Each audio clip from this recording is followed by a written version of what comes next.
Hello hi ನಮಸ್ತೆ friends and welcome back to my channel. ಹೇಗಿದ್ದೀರ ಎಲ್ಲರೂ? ನೀವೆಲ್ಲರೂ ಹುಷಾರಾಗ್ತೀರ ಅಂತ ಭಾವಿಸ್ತೀನಿ. ಹಾಗೆ ಹೊಸದೊಂದು ವ್ಲಾಗೊಂದಿಗೆ ಮತ್ತೊಮ್ಮೆ ಭೇಟಿ ಆಗ್ತಾ ಇದ್ದೀನಿ. ಹಾಗೆಯೇ ಫ್ರೆಂಡ್ಸ್, ಈ ವಿಡಿಯೋವನ್ನು ಸ್ಟಾರ್ಟ್ ಮಾಡೋದಕ್ಕಿಂತ ಮುಂಚೆ ನಾನು ನಿಮ್ಮ ಜೊತೆಗೆ ರಿಕ್ವೆಸ್ಟ್ ಮಾಡಲಿಕ್ಕೆ ಇಷ್ಟಪಡ್ತೀನಿ. ನೀವೊಂದು ವೇಳೆ ನನ್ನ ವ್ಲಾಗನ್ನು ಇಷ್ಟಪಡ್ತೀರಾ ಆದರೆ ಇನ್ನೂ ಸಹ ಫ್ಯೂಚರಲ್ಲಿ ನನ್ನ ವ್ಲಾಗ್ಸನ್ನು ನೋಡಲಿಕ್ಕೆ ನಿಮಗೆ ಇಂಟ್ರೆಸ್ಟ್ ಇದೆ ಆದರೆ ಡೆಫಿನೆಟ್ಲಿ ನಾನು ಹಾಕುವಂಥ ವಿಡಿಯೋಗೆ ಲೈಕ್ ಕೊಡಲಿಕ್ಕಂತೂ ಮರಿಬೇಡಿ. ಇಲ್ಲದಿದ್ದರೂ ತುಂಬಾ ಕಷ್ಟ ಆಗುತ್ತೆ ಈ ಸೋಷಿಯಲ್ ಮೀಡಿಯಾದಲ್ಲಿ ಸರ್ವೈವ್ ಆಗೋದು. ಅದಕ್ಕೆ ನಾನು ಹಾಕುವಂಥ ಈ ಎಫರ್ಟ್ಸಿಗೆ ನನಗೆ ಒಂದು ಪ್ರತಿಫಲವಾಗಿ ಲೈಕ್ ಕೊಡಲಿಕ್ಕಂತೂ ಪ್ಲೀಸ್ ಮರಿಬೇಡಿ. ಹಾಗೆಯೇ ನನಗೆ ಇದೇ ರೀತಿ ಸಪೋರ್ಟ್ ಮಾಡಿ ಅಂತೇಳಿ ಕೇಳ್ಕೊಳ್ತೀನಿ. ಒಂದು ವೇಳೆ ನೀವು ನನ್ನ ಚಾನಲ್ಗೆ ಫಸ್ಟ್ ಟೈಮ್ ಆದರೆ ಡೆಫಿನೆಟ್ಲಿ ಸಬ್ಸ್ಕ್ರೈಬ್ ಆಗಲಿಕ್ಕೆ ಸಹ ಮರಿಬೇಡಿ. ಇವತ್ತು ನಾನು ಬೆಳಗಿನ ರುಟೀನನ್ನು ಶೇರ್ ಮಾಡ್ತಾ ಇಲ್ಲ. ನಾನು ಜೋಶ್ವನ್ಗೆ ಆಲ್ರೆಡಿ ಇವತ್ತು ಸ್ಕೂಲಿಗೆ ಕಳಿಸಾಕ್ಬಿಟ್ಟು ಇಲ್ಲಿ ನಾನು ಅಡುಗೆಯನ್ನು ಸ್ಟಾರ್ಟ್ ಮಾಡಿದ್ದೀನಿ. ಇವತ್ತು ನಾನು ಅಡುಗೆಗೆ ಈ ಬೊಂಡಸ್ ಮೀನು ಅಂತ ಹೇಳ್ತೀವಿ ನೋಡಿ, ಸ್ಕ್ವಿಡ್ ಅಂತ ಹೇಳ್ತೀವಿ, ಅದರ ಒಂದು ಸುಕ್ಕ ಥರನೇ ಸ್ವಲ್ಪ ಡಿಫ್ರೆಂಟ್ ಸ್ಟೈಲಲ್ಲಿ ಮಾಡ್ಕೊಳ್ಳೋಣ ಅಂಥೇಳಿ, ತುಂಬಾ ಸಿಂಪಲಲ್ಲಿ ಮಾಡ್ಕೊಳ್ಳೋಣ ಅಂಥೇಳಿ ನಾನು ಇವಾಗ ಕ್ಲೀನಿಂಗನ್ನು ಮಾಡ್ತಾಯಿದ್ದೀನಿ. ಸೊ ಇದು ಸ್ವಲ್ಪ ಕ್ಲೀನ್ ಮಾಡಲಿಕ್ಕೆ ಈಸಿ ಕೂಡ, ಆದರೆ ಗೊತ್ತಿಲ್ಲದವರಿಗೆ ಸ್ವಲ್ಪ ಕಷ್ಟ ಆಗ್ಬೋದು ಫಸ್ಟ್ ಟೈಮ್ ಎಲ್ಲ ಮಾಡೋರಿಗೆ. ಸೊ ಇದರದ್ದು ಹೊರಗಡೆ ಏನು ಸ್ಕಿನ್ ಇರುತ್ತೆ ನೋಡಿ, ಅದನ್ನು ನಾವು ಸ್ವಲ್ಪ ಬೆರಳಲ್ಲಿ ಎಳೆದು ನಾವು ತೆಗಿಬೇಕು. ನಂತರ ಅದರದ್ದು ತಲೆ ಇರುತ್ತೆ ನೋಡಿ, ಅದರಲ್ಲಿ ಸಹ ಕೆಲವೊಂದು ಪಾರ್ಟನ್ನು ನಾವು ಹಾಕೋದಿಲ್ಲ, ಅದನ್ನು ಸಹ ಪ್ರಾಪರಾಗಿ ನೋಡ್ಕೊಂಡು ಕ್ಲೀನ್ ಮಾಡ್ಕೊಳ್ಬೇಕಾಗತ್ತೆ. ಸೊ ಯಾರಿಗೆಲ್ಲ ಗೊತ್ತಿರುತ್ತೆ ನೋಡಿ ಅವರಿಗೆ ಸ್ವಲ್ಪ ಈಸಿ ಆಗುತ್ತೆ, ಫಸ್ಟ್ ಟೈಮ್ ಎಲ್ಲ ಮಾಡೋರಿಗೆ ಸ್ವಲ್ಪ ಕಷ್ಟ ಆಗ್ಬೋದು. ಈ ರೀತಿ ನಾನು ಇವಾಗ ಇದನ್ನು ಕ್ಲೀನಿಂಗನ್ನು ಮಾಡ್ಕೊಳ್ತಾ ಇದ್ದೀನಿ. ಇದರ ಹೊರಗಿದ್ದು ಸ್ಕಿನ್ನೆಲ್ಲ ಕ್ಲೀನ್ ಮಾಡಿ ಆದ ನಂತರ ಈ ರೀತಿ ನಾನು ಕಟ್ ಮಾಡ್ಕೊಳ್ತಾ ಇದ್ದೀನಿ, ಸ್ವಲ್ಪ ಸ್ಕ್ವೇರ್ ಶೇಪಲ್ಲಿ. ಇದನ್ನು ರೌಂಡ್ಸ್ ಕಟ್ ಮಾಡ್ತಾರೆ. ಅದು ಸಣ್ಣದು ಬೊಂಡಸ್ ಇದ್ದರೆ ರೌಂಡ್ ಕಟ್ ಮಾಡಿದರೆ ಚೆನ್ನಾಗಿ ಆಗುತ್ತೆ.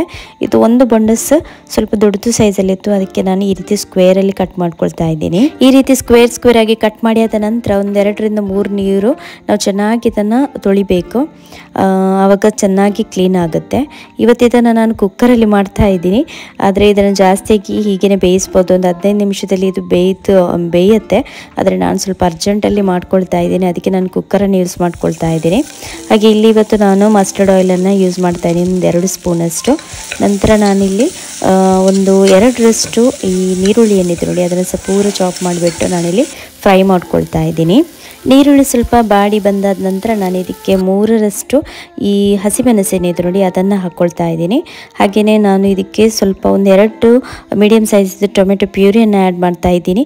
ನೀವು ಟೊಮೆಟೊವನ್ನೇ ಸಪೂರ ಚಾಪ್ ಮಾಡಿ ಕಟ್ ಮಾಡಿ ಆ್ಯಡ್ ಮಾಡ್ಬೋದು. ನನ್ನ ಹತ್ರ ಟೊಮೆಟೊ ಪ್ಯೂರಿ ಇದ್ದಂಥದ್ದೇ ಇತ್ತು ಫ್ರಿಜ್ಜಲ್ಲಿ, ಅದನ್ನೇ ಆ್ಯಡ್ ಮಾಡ್ಕೊಳ್ತಾ ಇದ್ದೀನಿ ನಾನು. ಈ ರೀತಿ ನಾವು ಸ್ವಲ್ಪ ಹೊತ್ತು ಇದನ್ನು ಫ್ರೈ ಮಾಡ್ಕೊಳ್ಬೇಕು ಚೆನ್ನಾಗಿ. ಸಂದ್ರಳು ಆನಿಯನ್ಸ್ ಸ್ವಲ್ಪ ಬ್ರೌನ್ ಆಗಲಿಕ್ಕೆ ಸ್ಟಾರ್ಟ್ ಆಗಬೇಕು, ಅಲ್ಲಿ ತನಕ ನಾವು ಇದನ್ನು ಫ್ರೈ ಮಾಡ್ಕೊಳ್ಬೇಕು. ಹಾಗೆ ಇಲ್ಲಿ ಸ್ವಲ್ಪ ನಾನು ಇದಕ್ಕೆ ಕರಿಬೇವಿನ ಸೊಪ್ಪನ್ನು ಸಹ ಆ್ಯಡ್ ಮಾಡ್ಕೊಳ್ತಾ ಇದ್ದೀನಿ. ಇವಾಗ ನಾವು ಆ್ಯಕ್ಚುಲಾಗಿ ಸ್ವಲ್ಪ ಮಸಾಲ ಪೌಡರ್ ಏನೆಲ್ಲ ನಾವು ಹಾಕ್ತೀವಿ ನೋಡಿ, ಅದನ್ನು ಹಾಕಬೇಕಿತ್ತು ನಾನು, ನಂತರ ಫ್ರೈ ಮಾಡಬೇಕಿತ್ತು. ಆದರೆ ನನಗೆ ಮರ್ತೋಯ್ತು, ತಲೆಯಲ್ಲಿ ಬೇರೆ ಏನಾದರೂ ಆಲೋಚನೆ ಇದ್ದರೆ ಸಡನ್ನಾಗಿ ಮರ್ತೋಗ್ಬಿಡುತ್ತೆ ಕೆಲವೊಮ್ಮೆ. ಇವಾಗ ನೀವು ಮಸಾಲವನ್ನು ಆ್ಯಡ್ ಮಾಡಿ ಆಯಿತಾ ಮೊದಲಿಗೆ, ನಂತರ ಬೊಂಡಸನ್ನು ಆ್ಯಡ್ ಮಾಡಿದರೆ ಆಯಿತು. ನಾನು ಇವಾಗ ಮೊದಲಿಗೆ ಬೊಂಡಸನ್ನು ಆ್ಯಡ್ ಮಾಡ್ತಾ ಇದ್ದೀನಿ, ನಂತರ ಮಸಾಲವನ್ನು ಇದಕ್ಕೆ ಡೈರೆಕ್ಟ್ ಹಾಕ್ಕೊಳ್ತೀನಿ ಅಂಥೇಳಿ ನನಗೆ ಮತ್ತೆ ಫ್ಲ್ಯಾಶ್ ಆಯಿತು ನಾನು ಹಾಕಿಲ್ಲ ಅಂಥೇಳಿ. ಸೊ ಇವಾಗ ನಾನು ಮೊದಲಿಗೆ ಇದನ್ನು ಚೆನ್ನಾಗಿ ಮಿಕ್ಸ್ ಮಾಡ್ಕೊಳ್ತಾ ಇದ್ದೀನಿ. ಆನಿಯನ್ ಮತ್ತು ಟೊಮೆಟೊ ಪ್ಯೂರಿಯನ್ನು ನಾನು ಫ್ರೈ ಮಾಡಿಟ್ಟಿದ್ದೆ ನೋಡಿ, ಅದರ ಜೊತೆಗೆ ಈ ರೀತಿ ಚೆನ್ನಾಗಿ ಮಿಕ್ಸ್ ಮಾಡಿ ಆದ ನಂತರ ನಾನು ಇಲ್ಲಿ 1.5 ಟೇಬಲ್ ಸ್ಪೂನಷ್ಟು ಕೊತ್ತಂಬರಿ ಪೌಡರ್, ಹಾಗೆಯೇ 1.5 ಸ್ಪೂನಷ್ಟು ಗರಂ ಮಸಾಲ ಪೌಡರ್, ಅರ್ಧ ಸ್ಪೂನಷ್ಟು ಜೀರಿಗೆ ಪೌಡರ್, ಹಾಗೆಯೇ 1.5 ರಿಂದ 2 ಟೇಬಲ್ ಸ್ಪೂನಷ್ಟು ನಾನಿಲ್ಲಿ ಈ ಮೆಣಸಿನ ಹುಡಿಯನ್ನು ಸಹ ಹಾಕ್ಕೊಂಡಿದ್ದೀನಿ. ಹಾಗೆ ಸ್ವಲ್ಪ ಅರಶಿನ ಹುಡಿ ಸಹ ಹಾಕ್ಕೊಂಡಿದ್ದೀನಿ ನಾನು, ಒಂದು ಅರ್ಧ ಚಮಚದಷ್ಟು. ಸೊ ಈ ರೀತಿ ಎಲ್ಲವನ್ನು ಹಾಕಿಬಿಟ್ಟು ನಾನು ಈ ರೀತಿ ಚೆನ್ನಾಗಿ 1-2 ನಿಮಿಷ ತನಕ ಫ್ರೈ ಮಾಡ್ಕೊಳ್ತಾ ಇದ್ದೀನಿ. ಮಸಾಲ ಸ್ವಲ್ಪ ಫ್ರೈ ಆಗಬೇಕಲ್ಲ, ನನಗೆ ಆವಾಗ ಮರ್ತೋಯ್ತು, ಅದಕ್ಕೆ ನಾನು ಇವಾಗ ಫ್ರೈ ಮಾಡ್ಕೊಳ್ತಾ ಇದ್ದೀನಿ. ನಂತರ ಇದಕ್ಕೆ ರುಚಿಗೆ ಎಷ್ಟು ಬೇಕು ನೋಡಿ ಅಷ್ಟು ಉಪ್ಪನ್ನು ಹಾಕಿ ಮತ್ತೊಮ್ಮೆ ಇದನ್ನು ಚೆನ್ನಾಗಿ ಮಿಕ್ಸ್ ಮಾಡಿಬಿಟ್ಟು ನಾನು ಕುಕ್ಕರನ್ನು ಕ್ಲೋಸ್ ಮಾಡಿಬಿಟ್ಟು 1-2 ವಿಸಿಲನ್ನು ತೆಗೆದಿದ್ದೀನಿ. ನೀವು ಇದನ್ನು 15 ನಿಮಿಷ ತನಕ ಒಂದು ಪ್ಯಾನಲ್ಲಿ ಬೇಯಿಸಿದರೆ ಸಾಕು. ಸ್ವಲ್ಪ ಸಹ ನೀರು ಹಾಕಲಿಕ್ಕೆ ಹೋಗಬೇಡಿ, ಅದರಲ್ಲಿ ನೀರು ಬಿಡುತ್ತೆ, ಅದರಲ್ಲಿ ನಿಮಗೆ ತುಂಬ ಜಾಸ್ತಿನೇ ನೀರು ಬಿಡುತ್ತೆ. ಸೊ ಇಲ್ಲಿ ನೋಡ್ಬೋದು ನಮ್ಮದು 1-2 ವಿಸಿಲಲ್ಲೇ ನಮ್ಮದು ಈ ಬೊಂಡಸ್ ಏನಿದೆ ನೋಡಿ ಅದು ರೆಡಿಯಾಗಿದೆ. ಸೊ ಸ್ವಲ್ಪ ಡ್ರೈ ಆಗಬೇಕಿನ್ನು ಸಹ, ಅದಕ್ಕೆ ನಾನು ಸ್ವಲ್ಪ ಹೈ ಫ್ಲೇಮಲ್ಲಿ ಸ್ವಲ್ಪ ಹೊತ್ತು ಇದನ್ನು ಇನ್ನೂ ಸಹ ನಾನು ಬೇಯಿಸ್ತೀನಿ. ಹಾಗೆ ಇವತ್ತು ವೆಜಿಟೇಬಲ್ ಮಾಡಲಿಕ್ಕೆ ಏನು ಸಹ ಇರಲಿಲ್ಲ ಫ್ರಿಜ್ಜಲ್ಲಿ. ಅದೇ ನನಗೆ ಅಂತ ಹೇಳಿದರೆ ಹೊರಗಡೆ ನಮ್ಮದು ಗಾರ್ಡನಲ್ಲಿ ತುಂಬ ದಿನದಿಂದ ನಾನು ಈ ಬದನೆಕಾಯಿ ಆಗಿತ್ತು ನೋಡ್ಬೋದು. ಸೊ ಇದನ್ನು ತೆಗೆದು ಅಡುಗೆ ಮಾಡಬೇಕಂತೇಳಿ ನನಗೆ ನೆನಪೇ ಆಗ್ತಾ ಇರಲಿಲ್ಲ. ಹೇಗೂ ಸಹ ಇವತ್ತು ಏನು ಸಹ ವೆಜಿಟೇಬಲ್ ಇಲ್ಲ ಅಲ್ವಾ, ಸಡನ್ನಾಗಿ ನನಗೆ ನೆನಪು ಬಂತು. ಇನ್ನು ಬೇರೆ ಏನು ಸಹ ತರಿಸೋದು ಬೇಡ ಅಂಥೇಳಿ ನಾನು ಇದನ್ನೇ ಇವತ್ತು ಮಾಡ್ಕೊಳ್ತಾ ಇದ್ದೀನಿ. ನೋಡ್ಬೋದು ನಾವು ಇದಕ್ಕೆ ಎಂತ ಸಹ ಹಾಕಲಿಲ್ಲ ಆ್ಯಕ್ಚುಲಿ. ಇದಕ್ಕೆ ಗೊಬ್ಬರ ಆಗಿರ್ಬೋದು ಏನು ಸಹ ನಾನು ಹಾಕಿರಲಿಲ್ಲ, ಆದರೂ ಸಹ ಚೆನ್ನಾಗಿ ಬಂದಿದೆ. ಹಾಗೆಯೇ ಇದು ತುಂಬಾ ಟೇಸ್ಟಿಯಾಗಿರುತ್ತೆ ಮನೆಯಲ್ಲೇ ಆಗಿರುವಂಥ ಬದನೆಕಾಯಿ. ಇದಕ್ಕಿಂತ ಮುಂಚೆ ಸಹ ನಾವು ಒಂದು ಸರ್ತಿ ತೆಗೆದು ಮಾಡಿದ್ವಿ, ಸಾಂಬಾರಿಗೆಲ್ಲ ಹಾಕಿದ್ವಿ, ಪಲ್ಯ ಮಾಡಿರಲಿಲ್ಲ. ಆದರೆ ಇವತ್ತು ನಾನು ಪಲ್ಯ ಮಾಡ್ತಾ ಇದ್ದೀನಿ. ತುಂಬಾ ಈಸಿಯಾಗಿರುವಂಥ ಪಲ್ಯ, ಸ್ಪೆಷಲಿ ನನ್ನ ಹಸ್ಬೆಂಡಿಗೆ ಅದು ತುಂಬಾ ಇಷ್ಟ. ನಮ್ಮ ಚೆಲ್ಲ ತುಂಬಾ ಈಸಿಯಾಗಿ ಒಗ್ಗರಣೆಯಲ್ಲೇ ಹಾಕಿ ನಾವು ಮಾಡ್ತೀವಿ. ತುಂಬಾ ಟೇಸ್ಟಿಯಾಗಿರುತ್ತೆ ಈ ಬದನೆಕಾಯಿದು ಪಲ್ಯ.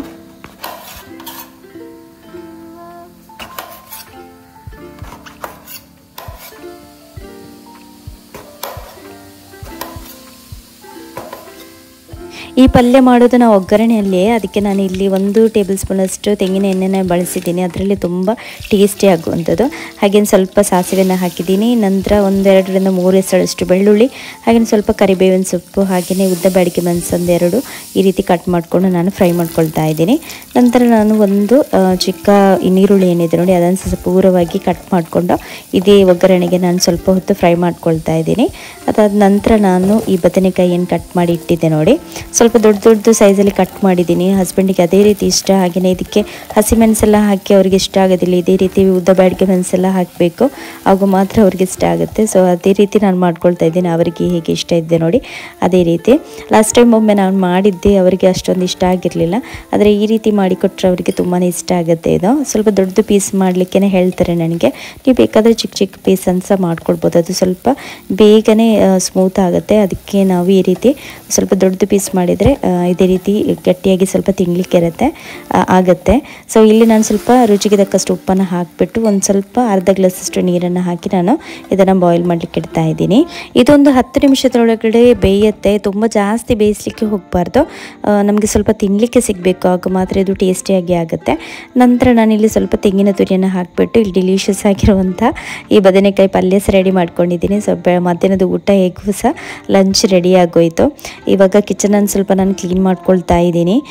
ಸ್ವಲ್ಪ ಡೀಪ್ ಕ್ಲೀನ್ ಮಾಡ್ಕೊಳ್ತಾ ಇದ್ದೀನಿ. ವಾರದಲ್ಲಿ 1 ದಿನ ಈ ರೀತಿ ಡೀಪ್ ಕ್ಲೀನ್ ಮಾಡ್ತೀನಿ ನಾನು ಕಿಚನನ್ನು. ಕೆಲವೊಮ್ಮೆ ಕಷ್ಟ ಆಗುತ್ತೆ ಹುಷಾರೆಲ್ಲ ಇಲ್ಲದಿದ್ದರೆ, ಆದರೆ 1 ದಿನ ಆದರೂ ಇದಕ್ಕಿಟ್ಟರೆ ಇದೆಯಲ್ವಾ ನನಗೆ ಸ್ವಲ್ಪ ಸಮಾಧಾನ ಆಗುತ್ತೆ. ಇಲ್ಲದಿದ್ದರೂ ನಮಗೆ ಗೆಸ್ಟ್ ಎಲ್ಲ ಬರುವಂಥ ಸಮಯದಲ್ಲಿ ಆಗಿರ್ಬೋದು, ಅಥವಾ ತುಂಬಾ ಕಿಚನ್ ಮೆಸ್ಸಾಗಿ ಕಾಣಿದ್ರೆ ಸ್ವಲ್ಪ ಕಿರಿಕಿರಿ ಅಂತ ಅನಿಸುತ್ತೆ ನನಗೆ. ಈ ಟೈಲ್ಸ್ ಎಲ್ಲ ನೋಡಿ, ಸ್ವಲ್ಪ ಬಿಳಿ ಟೈಲ್ಸ್ ಎಲ್ಲ ಹಾಕಿದ್ದೀವಿ ನಾವು. ಸ್ವಲ್ಪ ಕಲೆ ಆದರೂ ಸಹ ಅದು ಕರೆಕ್ಟಾಗಿ ಎದ್ದು ಕಾಣುತ್ತೆ. ಅದಕ್ಕೆ ನಾನು ಸ್ವಲ್ಪ ಈ ಬಾಟಲ್ ಏನಿದೆ ನೋಡಿ, ಸ್ಪ್ರೇ ಬಾಟಲ್, ಅದಕ್ಕೆ ಸ್ವಲ್ಪ ಲಿಕ್ವಿಡನ್ನು ಹಾಕಿದ್ದೀನಿ. ಇದೇ ಡಿಶ್ ವಾಷರ್ ಇದು ಲಿಕ್ವಿಡನ್ನು ಹಾಕಿ ಸ್ವಲ್ಪ ನೀರನ್ನು ಹಾಕಿಬಿಟ್ಟು ನಾನು ಇವತ್ತು ಇಲ್ಲಿ ಕ್ಲೀನ್ ಮಾಡ್ಕೊಳ್ತಾ ಇದ್ದೀನಿ. ಸೊ ಫುಲ್ ಕ್ಲೀನಿಂಗನ್ನು ಮಾಡ್ಕೊಳ್ತೀನಿ ನಾನು. ಅಂತ ಹೇಳಿದರೆ ಮೇಲುಗಡೆ ಇರುವಂಥ ಟೈಲ್ಸ್ ಆಗಿರ್ಬೋದು, ನಮ್ಮದು ಈ ಚಿಮ್ನಿ ಏನಿದೆ ನೋಡಿ ಅದು, ಹಾಗೆಯೇ ಫುಲ್ ನಾನು ಇಲ್ಲಿ ಎಲ್ಲ ಗೋಡೆಯನ್ನೆಲ್ಲ ಕ್ಲೀನ್ ಮಾಡ್ಕೊಳ್ತೀನಿ. ನಾವೊಬ್ಬ ಹೌಸ್ ಹೆಲ್ಪರನ್ನು ಹೈರ್ ಮಾಡಿದ್ದೀವಿ. ನಾವು ಇವರನ್ನು ಹೈರ್ ಮಾಡಲಿಕ್ಕೆ ಒಂದು ದೊಡ್ಡ ರೀಸನ್ ಇದೆ. ಅಂತ ಹೇಳಿದರೆ ನಮ್ಮದು ಆಫೀಸ್ ಏನಿದೆ ನೋಡಿ ಅದು 3 ಫ್ಲೋರ್ ಇತ್ತು. ಸೊ ಅದನ್ನು ನಾವು ನಮ್ಮ ಮನೆ ಹತ್ತಿರದಲ್ಲಿ ಈ ಒಂದು ಆಫೀಸ್ ಇರುವಂಥದ್ದು, ಅದನ್ನು ಮೇಂಟೈನ್ ಮಾಡಲಿಕ್ಕೆ ಅಂತೇಳಿ ನಮಗೆ ಒಂದು ಮೇಡಿದ್ದು ಅವಶ್ಯಕತೆ ಇದ್ದೇ ಇರುತ್ತೆ. ಹಾಗೆಯೇ ನಮ್ಮದು ಮುಂಚಿನ ಮೇಡ್ ಯಾರಿದ್ರು ನೋಡಿ, ಅವರು ಜಾಬನ್ನು ಬಿಟ್ಟರು. ಅದಕ್ಕೆ ನಾವು ಹೊಸಬ್ರನ್ನು ನಾವು ಹೈರ್ ಮಾಡಿದ್ವಿ. ಆ ಸಮಯದಲ್ಲಿ ಅವರಿಗೆ ನಾವು ಡೈಲಿ ಪರ್ಪಸಿಗೆ ಅಂತ ಹೇಳಿದ್ರೆ ಡೈಲಿ ನಮ್ಮ ಆಫೀಸ್ ಕ್ಲೀನಿಂಗ್ ಅಂತೇಳಿ ಇಡಲಿಕ್ಕೆ ಆಗೋದಿಲ್ಲ. ಹಾಗೆಯೇ ಫುಲ್ ಟೈಮ್ ಅಂತೇಳಿ ನಮಗೆ ಮಾಡಲಿಕ್ಕೆ ಸ್ವಲ್ಪ ಜಾಸ್ತಿ ಖರ್ಚಾಗುತ್ತೆ, ಹಾಗೆಯೇ ಸ್ವಲ್ಪ ಕಷ್ಟ ಆಗುತ್ತೆ ಅಂತ ಇಡೀ ದಿನ ಮಾಡುವಂಥ ಕೆಲಸ ಕೊಡಲಿಕ್ಕೆ ಸಾಧ್ಯವಿಲ್ಲ. ಅದಕ್ಕೆ ನಾವು ಅವರಿಗೆ ಆಲ್ಟರ್ನೇಟಿವ್ ಡೇಸಲ್ಲಿ ಆಫೀಸ್ಗೆ ಇಟ್ಟರೆ, ನಾವು ಆಲ್ಟರ್ನೇಟಿವ್ ಡೇಸಲ್ಲಿ ಮನೆಯಲ್ಲಿ ನಮ್ಮದು ಮೇನ್ ಎಲ್ಲ ಏನೆಲ್ಲ ಕ್ಲೀನಿಂಗ್ ಇರುತ್ತೆ ನೋಡಿ, ಸ್ವಲ್ಪ ನಮ್ಮದು ಟೆರೆಸ್ ಆಗಿರ್ಬೋದು ಅಥವಾ ಹೊರಗಡೆ ಕ್ಲೀನಿಂಗ್ ಎಲ್ಲ ಜಾಸ್ತಿ ಇರುತ್ತೆ ನೋಡಿ, ಅಂಥ ಕ್ಲೀನಿಂಗ್ ಎಲ್ಲ ಕೊಡ್ಬೋದು ಅಂಥೇಳಿ ನಾವು ಆ ರೀತಿ ಯೋಚನೆ ಮಾಡಿಕೊಂಡು ಅವರಿಗೆ ಹೈರ್ ಮಾಡಿದ್ವಿ. ನಾವು ಈ ರೀತಿ ಅವರಿಗೆ ಒಂದು ದಿನ ಕರೆದು ಆಫೀಸಿದ ಕೆಲಸವನ್ನೇ ಮಾಡಿಸಿ ಮತ್ತು ನಂತರ ಅವರಿಗೆ ನಾವು ವಾರದಲ್ಲಿ 2-3 ದಿನ ಕರೆಯೋದಿದ್ದರೆ, ಅವರಿಗೆ ಕೆಲಸ ಕೊಡೋದಿದ್ದರೆ ಅವರಿಗೆ ಸಹ ಲಾಸ್ ಆಗುತ್ತೆ. ಹಾಗೆಯೇ ಅವರು ಬೇರೆ ಕಡೆ ಜಾಬನ್ನು ಹುಡುಕಲಿಕ್ಕೆ ಟ್ರೈ ಮಾಡ್ತಾರೆ. ಅದಕ್ಕೋಸ್ಕರ ಅವರು ಸ್ವಲ್ಪ ಎಂಗೇಜ್ಡ್ ಆಗಿರ್ಲಿಕ್ಕೆ ಅಂತ ಹೇಳಿದರೆ ನಮಗೆ ಆಫೀಸ್ ಕ್ಲೀನಿಂಗಿಗೆ ಡೆಫಿನೆಟಾಗಿ ಮೇಡ್ ಬೇಕೇ ಬೇಕು. ಆ ಒಂದು ರೀಸನಿಗೆ ನಾವು ಈ ರೀತಿ ಪ್ಲ್ಯಾನ್ ಮಾಡಿದ್ವಿ. ಸೊ ನನಗೆ ಸಹ ಹೆಲ್ಪ್ ಆಗುತ್ತೆ ತುಂಬ. ಅದೇ ರೀತಿ ಈ ಎಲ್ಲ ಕೆಲಸ ಏನಿದೆ ನೋಡಿ, ಒಳಗಡೆದ್ದು ಡೀಪ್ ಕ್ಲೀನಿಂಗ್ ಆಗಿರ್ಬೋದು, ಅದನ್ನೆಲ್ಲ ನಾನೇ ಮಾಡ್ಕೊಳ್ತೀನಿ. ಹೊರಗಡೆ ಮೇನ್ ಕೆಲಸ ಏನಿರುತ್ತೆ ನೋಡಿ, ಸ್ವಲ್ಪ ನನಗೆ ಒಬ್ಬಳಿಗೆ ಮಾಡಲಿಕ್ಕೆ ಕಷ್ಟ ಆಗುವಂಥ ಕೆಲಸ ಎಲ್ಲ ಅವರೇ ಮಾಡ್ಕೊಳ್ತಾರೆ. ಒಂದು 3 ಅವರ್ಸ್ಗೆ ಬರ್ತಾರೆ ನಮಗೆ, ವಾರದಲ್ಲಿ 2-3 ದಿನ. ಸೊ ಆ 3 ಅವರ್ಸಲ್ಲಿ ನಾನು ಎಕ್ಸ್ಪೆಕ್ಟ್ ಮಾಡುವಂಥ ಕೆಲಸ ಆಗಬೇಕಾದ್ರೆ ಇಬ್ಬರು ಒಟ್ಟಿಗೆ ಸೇರಿಯೇ ಮಾಡಬೇಕಾಗತ್ತೆ. ಸೊ ಅವರು ಹೊರಗಡೆ ಕೆಲಸ ಮಾಡ್ತಾ ಇರಬೇಕಾದ್ರೆ ನಾನು ಅದೇ ಸೇಮ್ ಟೈಮ್ಗೆ ಒಳಗಡೆ ನಂದು ಕೆಲಸವನ್ನು ಮಾಡ್ಕೊಳ್ತಾ ಇರ್ತೀನಿ. ಸೊ ಅದೇ ರೀತಿ ಸ್ವಲ್ಪ ನಮಗೆ ಈಸಿ ಆಗುತ್ತೆ ಸ್ವಲ್ಪ ಮನೇನ ಮೇಂಟೈನ್ ಮಾಡಲಿಕ್ಕೆ. ನಾವು ಮನೆ ಕಟ್ಟಿಸುವಂಥ ಸಮಯದಲ್ಲಿ ಅದೆಷ್ಟು ಖರ್ಚಾದರೂ ಪರವಾಗಿಲ್ಲ, ಈ ರೀತಿ ಆಗಬೇಕು, ಆ ರೀತಿ ಆಗಬೇಕು, ಚೆನ್ನಾಗಿ ಕಾಣಬೇಕು, ಎಷ್ಟು ಸಹ ಕಾಸ್ಟ್ಲಿ ಆದರೂ ಸಹ ನಾವು ಐಟಮನ್ನು ಕೆಲವೊಮ್ಮೆ ಹಿಂದೆ ಮುಂದೆ ನೋಡದೆ ನಾವು ಮನೆಗೆ ಯೂಸ್ ಮಾಡ್ತೀವಿ, ನಮಗೆ ಪರ್ಮನೆಂಟ್ ಆಗಿ ಚೆನ್ನಾಗಿ ಬರಬೇಕು ಅಂತ ಹೇಳಿ. ಆದರೆ ಮನೆಯನ್ನು ಮೇಂಟೈನ್ ಮಾಡುವಂಥ ಸಮಯದಲ್ಲಿ ಸ್ವಲ್ಪ ಕುರಿಯಾಸೆ ಮಾಡೋದು ಬೇಡ ಅಂತೇಳಿ ನಾವು ಈ ರೀತಿ 3 ಗಂಟೆಗಾದರೆ ಅಟ್ಲೀಸ್ಟ್ ಹೌಸ್ ಹೆಲ್ಪರನ್ನು ಹೈರ್ ಮಾಡಿದ್ದೀವಿ. ಇಬ್ಬರು ಸಹ ಸೇರಿ ಒಟ್ಟಿಗೆ ಕೆಲಸ ಮಾಡಿದರೆ ನಂದು ಸಹ ಬೇರೆ ಕೆಲಸ ಆಗುತ್ತೆ, ಆಫೀಸಿದ್ದು ಕೆಲಸ ಎಲ್ಲ ಆಗುತ್ತೆ ಅಂತೇಳಿ ನಾವು ಈ ರೀತಿ ಆಲೋಚನೆ ಮಾಡಿಕೊಂಡು ಅವರನ್ನು ಹೈರ್ ಮಾಡಿದ್ದೀವಿ. ಸೊ ಇದಕ್ಕೆ ಸಹ ಇನ್ನೇನೇನು ಅಂದ್ಕೊಳ್ಬೇಡಿ. ನಮಗೆ ಮೇಯ್ನಾಗಿ ಆಫೀಸಿದ ಕೆಲಸಕ್ಕೆ ಅವರನ್ನು ಇಟ್ಕೊಳ್ಬೇಕಾದ್ರೆ ನಾವು ಈ ರೀತಿ ಅವರಿಗೆ ಆಲ್ಟರ್ನೇಟಿವ್ ಸೊಲ್ಯೂಷನ್ಸನ್ನು ಕೊಡಲೇಬೇಕಾಗತ್ತೆ. ಇಲ್ಲದಿದ್ದರೆ ಅವರಿಗೆ ಸಹ ಕಷ್ಟ ಆಗುತ್ತೆ. ವಾರ ಇಡೀ ಅವರಿಗೆ ಕೆಲಸ ಸಿಕ್ಕಿದ್ರೆ ಮಾತ್ರ ಅಲ್ವಾ ಅವರಿಗೆ ಸಹ ಲಾಭ ಆಗೋದು. ಇಲ್ಲದಿದ್ದರೆ ಅವರು ಬೇರೆ ಕಡೆ ಕೆಲಸ ಫುಲ್ ಟೈಮ್ ಅವರಿಗೆ ಎಲ್ಲಿ ಸಿಗುತ್ತೆ ನೋಡಿ ಅಲ್ಲಿ ಅವರು ಹೋಗ್ತಾರೆ. ಅದಕ್ಕೋಸ್ಕರ ಈ ರೀತಿ ನಾವು ಡಿಸೈಡ್ ಮಾಡಿದ್ವಿ. ನಾನು ಈ ರೀತಿ ಏನಾದರೂ ಡೀಪಾಗಿ ಕೆಲಸ ಮಾಡ್ತಾ ಇರಬೇಕಾದ್ರೆ ಮನಸ್ಸಲ್ಲಿ ಏನಾದರೂ ಒಂದು ಹಳೆ ನೆನಪುಗಳಲ್ಲಿ ಓಡ್ತಾ ಇರುತ್ತೆ. ಏನೋ ಒಂದು ಮನಸ್ಸಿನ ಮತ್ತು ನನ್ನ ನಡುವೆ ಏನೋ ಒಂದು ಕನ್ವರ್ಸೇಷನ್ ಆಗೋ ಥರ ನಾವು ಮಾತಾಡ್ಕೊಳ್ತಾ ಇರ್ತೀವಿ. ಮನಸ್ಸಲ್ಲೇ ತುಂಬ ಸಂಗತಿಗಳು ಓಡ್ತಾ ಇರುತ್ತೆ. ಸೊ ನಿಮಗೆ ಈ ರೀತಿ ಆಗುತ್ತೆ ನನಗೆ ಕಮೆಂಟಲ್ಲಿ ತಿಳಿಸಿ. ಹಾಗೆ ಇವತ್ತು ಸಹ ನಾನು ಕೆಲಸ ಮಾಡ್ತಾ ಇರಬೇಕಾದ್ರೆ ನಾನು ದುಬೈಲಿ ಇರಬೇಕಾದ್ರೆ ನಾನು ಜುಲೈ ತಿಂಗಳಲ್ಲಿ ದುಬೈಗೆ ಹೋಗಿದ್ದೆ. ಅದು ಸಹ 22ಗೆ ರೀಚ್ ಆಗಿದ್ದೆ. ಸೊ ನನಗೆ ಜುಲೈ 28ಗೆ ನಂದು ಬರ್ತ್ಡೇ. ಸೊ 1 ವೀಕಲ್ಲೇ ನಂದು ಬರ್ತ್ಡೇ ಇತ್ತು. ನಾನು ದುಬೈಗೆ ರೀಚ್ ಆದ ಸಮಯದಲ್ಲಿ ನಾವು ಸ್ಟಾರ್ಟಿಂಗಲ್ಲಿ ಜಾಬ್ಗೆ ಸೇರಬೇಕಾದ್ರೆ ನಮಗೆ ಸ್ವಲ್ಪನೇ ಅಮೌಂಟ್ ಅಡ್ವಾನ್ಸ್ ಪೇಮೆಂಟ್ ಅಂತೇಳಿ ನಮಗೆ ಕೊಡ್ತಾರೆ. ಸೊ ಅದೇ ರೀತಿ ನನಗೆ ಸಹ ಸ್ವಲ್ಪನೇ ಅಮೌಂಟ್ ಸಿಕ್ಕಿತ್ತು. ಅದರಲ್ಲಿ ನಾನು ಸ್ವಲ್ಪ ನಮ್ಮದು ಏನೆಲ್ಲ ಎಕ್ಸ್ಪೆನ್ಸಸ್ ಇರುತ್ತೆ ನೋಡಿ ಅದನ್ನು ತೆಗಿಬೇಕಿತ್ತು. ನಂತರ ನಮಗೆ ನೆಕ್ಸ್ಟ್ ಮಂತಿಂದ ಅಲ್ವಾ ಸ್ಯಾಲ್ರಿ ಎಲ್ಲ ಸಿಗುವಂಥದ್ದು. ಸೊ ಆ ಒಂದು ಅಡ್ವಾನ್ಸ್ ಪೇಮೆಂಟನ್ನು ನಾನು ಅದೇ ರೀತಿ ಇಟ್ಟಿದ್ದೆ. ಹಾಗೆಯೇ ನನ್ನ ಫ್ಯಾಮಿಲಿಯನ್ನು ಬಿಟ್ಟು ಫಸ್ಟ್ ಟೈಮ್ ನಂದು ಬರ್ತ್ಡೇನ ಅಲ್ಲಿ ಸೆಲೆಬ್ರೇಟ್ ಮಾಡುವಂಥದ್ದು. ಸೆಲೆಬ್ರೇಷನ್ ಏನು ಸಹ ಮಾಡಿಲ್ಲ, ಆದರೂ ಸಹ ಒಂದು ಮನಸ್ಸಲ್ಲಿ ಇರುತ್ತೆ ಅಲ್ವಾ ನಮಗೆಲ್ಲರೂ ಸಹ ಅಂತ ಹೇಳಿದರೆ ವಿಶ್ ಮಾಡಬೇಕು ಅಥವಾ ನಮಗೆ ಆ ದಿನ ಒಂದು ತುಂಬ ನೆನಪು ಬರುತ್ತೆ ಮನೆಯವ್ರದ್ದು. ನಾವು ಎಲ್ಲರ ಜೊತೆಗೆ ಕೇಕ್ ಕಟ್ ಮಾಡುವಂಥದ್ದೆಲ್ಲ ತುಂಬ ನನಗೆ ಫೀಲ್ ಆಗ್ತಾಯಿತ್ತು. ಆದರೂ ಸಹ ನಾನು ಯಾವುದೇ ರೀತಿಯಾದಂಥ ಕೇಕೆಲ್ಲ ತೊಗೊಂಡೇ ಬರಲಿಲ್ಲ. ಆಫೀಸ್ಗೆ ಹೋಗುವಂಥ ಸಮಯದಲ್ಲಿ ಸಹ ನಾನು ಏನು ಸಹ ತಂದಿರಲಿಲ್ಲ.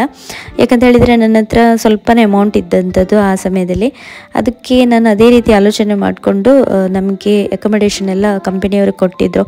ಅದಕ್ಕೆ ನಾವು ಹೊರಗಡೆ ಹೋಗಬೇಕಾದ್ರೆ ಅಂತ ಹೇಳಿದ್ರೆ ದೊಡ್ಡದು ಬಿಲ್ಡಿಂಗ್ ಅದು. ಸೊ ಅಲ್ಲಿ ತುಂಬ ಅಪಾರ್ಟ್ಮೆಂಟ್ ಇರುತ್ತೆ, ಫ್ಯಾಮಿಲಿಯವರೆಲ್ಲ ಸ್ಟೇ ಮಾಡ್ತಾರೆ. ಸೊ ಅದೇ ರೀತಿ ನಮ್ಮ ಪಕ್ಕದಲ್ಲಿರುವಂತಹ ಒಂದು ಫ್ಯಾಮಿಲಿ ಏನಿದೆ ನೋಡಿ ಅವರ ಹತ್ರ ನನಗೆ ಸ್ವಲ್ಪ ಪರಿಚಯನೇ ಇರಲಿಲ್ಲ. ನಾವು ಮಾತನಾಡೋದು ಸಹ ಇಲ್ಲ, ಒಬ್ರಿಗೊಬ್ಬರು ಅಷ್ಟೊಂದು ಮಾತನಾಡೋದಿಲ್ಲ. ಅಲ್ಲೆಲ್ಲ ಸ್ವಲ್ಪ ಅವರದೇ ಒಂದು ಪ್ರೈವಸಿನ ಮೇಂಟೈನ್ ಮಾಡ್ತಾರೆ. ಸೊ ಅದೇ ರೀತಿ ನಾನು ಸಹ 1 ವಾರನೇ ಆಗಿತ್ತು ನಾನು ಇಲ್ಲಿ ಮಾತನಾಡೋದಲ್ವ, ಅದಕ್ಕೆ ನಾನು ಸಹ ಏನು ಸಹ ಮಾತಾಡ್ತಾ ಇರಲಿಲ್ಲ. ಹಾಗೆ ನಮಗೆ ಪರಿಚಯ ಸಹ ಇರಲಿಲ್ಲ. ಅದೇ ರೀತಿ ನಾನು ಬೆಳಿಗ್ಗೆ ಆಫೀಸ್ಗೆ ಹೋಗುವಂಥ ಸಮಯದಲ್ಲಿ ಇದೇ ತಲೆಯಲ್ಲಿ ಓಡ್ತಾ ಇತ್ತು. ಆಫೀಸ್ಗೆ ಸ್ಟಾಫ್ನವರಿಗೆ ನಾನು ಕೇಕ್ ತೊಗೊಂಡಿಲ್ಲ, ಇನ್ನು ಏನು ಸ್ವಲ್ಪ ಅಮೌಂಟ್ ಇದೆ ನೋಡಿ ಅದರಲ್ಲಿ ನಾನು ಖರ್ಚು ಮಾಡಬೇಕು ಅಂತೇಳಿ ಅದೇ ತಲೆಯಲ್ಲಿ ಓಡ್ತಾ ಇತ್ತು ನನಗೆ. ಅದೇ ರೀತಿ ನಾನು ಡೋರೆಲ್ಲ ಲಾಕ್ ಮಾಡಿಬಿಟ್ಟು ಇನ್ನೇನು ಕೆಳಗಡೆ ನಮ್ಮದು ವೆಹಿಕಲ್ ಬರುತ್ತೆ.